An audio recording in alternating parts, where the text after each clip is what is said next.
We're going to move into other stories at this hour. Golden Arrow bus services say that since yesterday, 6 buses have now been torched amid the taxi stairway in the Western Cape province. A bus driver has also been shot and wounded in Khayelitsha.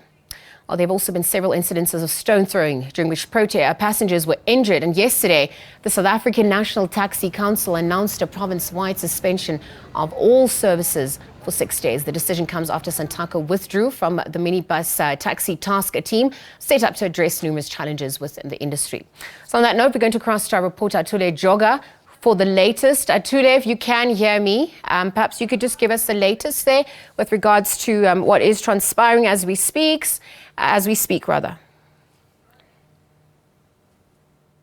Well, it's been business unusual in the city of Cape Town since that announcement was made yesterday by Santaco, the National Taxi Association, that they are withdrawing their services and they are suspending their taxis from all the taxi ranks. That is when they withdrew from all the taxi ranks, and most people were left stranded. We saw hordes of people stranded in various taxi ranks up until 11 p.m. In the evening. That is when alternative transportation was made available, and some people were moved away from the deck transport station in Cape Town, and they were moved to their places where they stay. But we understand some people had to sleep in town because they did not have any other alternative, or they could not get home, because as you would understand that the taxi or the buses only operated on the periphery, so they didn't go to their particular stops. But since this morning, people have been trying to get to work where I'm standing at. If you can look down there, some people trying to catch buses which have been made as an alternative transportation for people who still want to make their way to their places of work. But I will try and speak to Ubud and bring him onto our interview. But ngicela usiqelele mhlawumbe uba ik-affect njani wena le nto yeziteksi? Igama lami nguvuyani wabankonyeni. Ndihlala eMonambisa Park, ndisebenzela eCentury City. Into ye-taxi strike indi-affecte kakhulu. Bekufanele baka ndisemsebenzini ngena u7 andikayofika emsebenzini nangoku. Ndisalindile apha ngethemba loba mhlawumbi emsebenzini bangazama indlela yoba bazise transport ukuthi izonithatha. Ingxaki ukuba andiyanga emsebenzini, ayikho imali enzoyifumana ngo-absent lowo. Indi-affecte kakhulu into ye-taxi strike.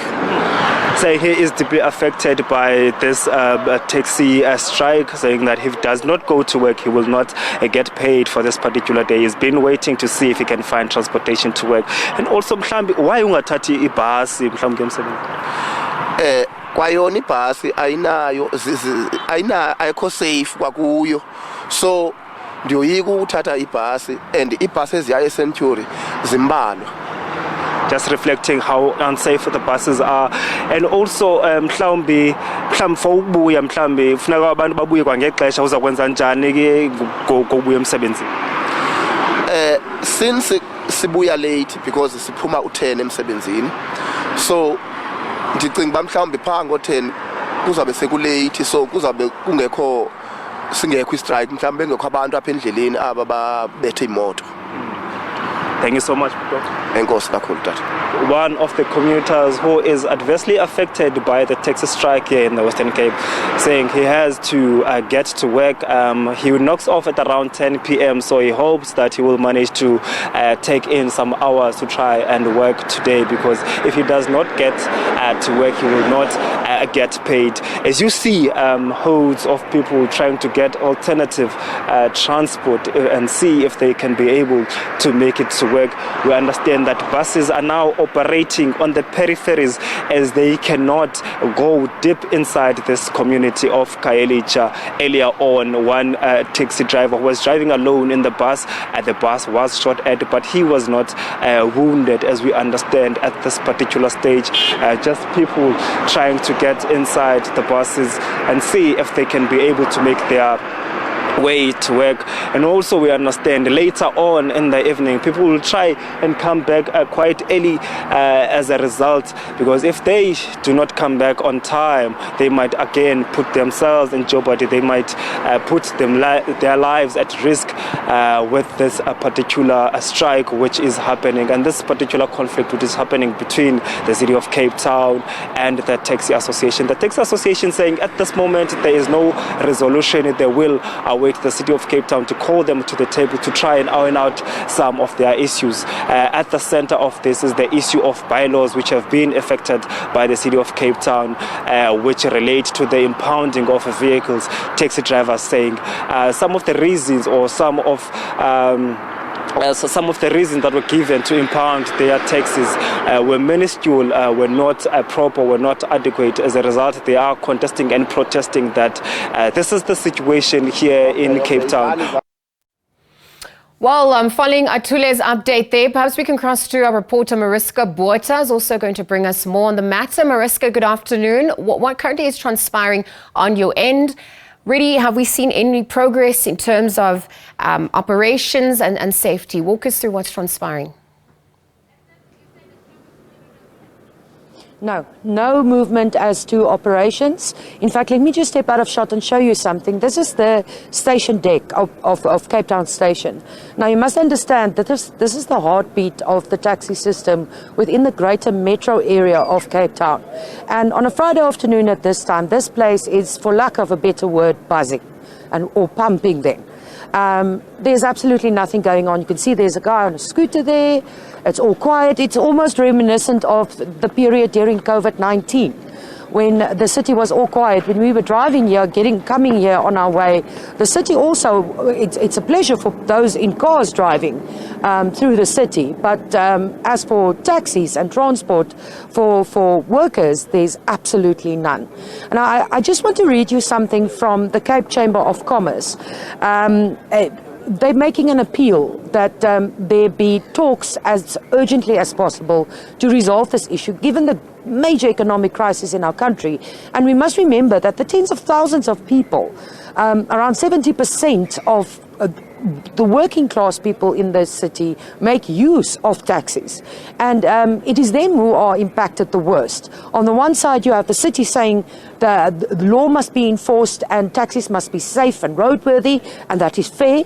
And on the other side, you have taxi bosses and organizations saying vehicles are impounded. As you heard my colleague Atule Joka speaking to the reasons for some of those impoundments, the Taxi Association saying it's frivolous. But in between are the working class people of the city that are struggling, and some heart-wrenching images we saw last night, videos that people have sent through of people giving each other a lift up to get into buses through a window.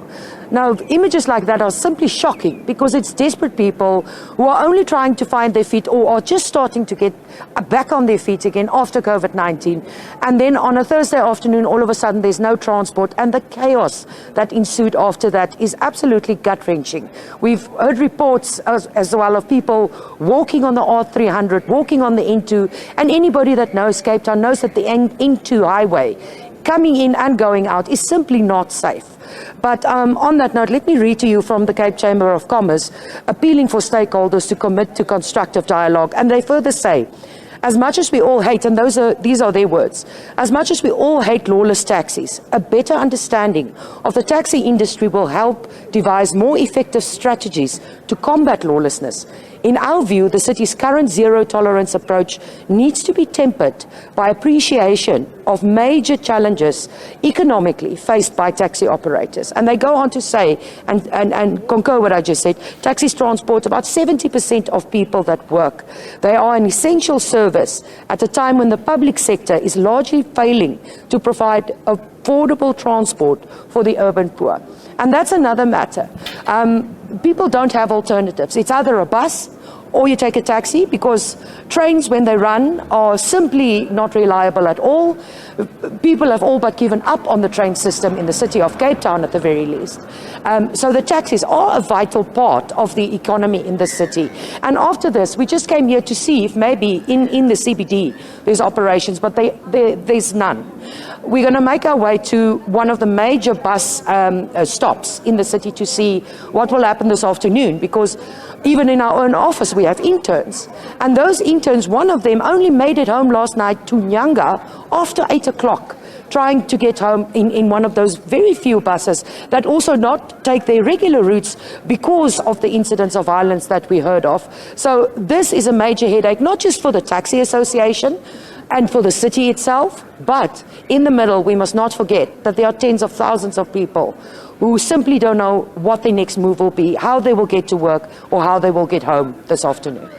Mariska, let's continue to monitor developments perhaps as the day progresses. Thank you for that concise update there.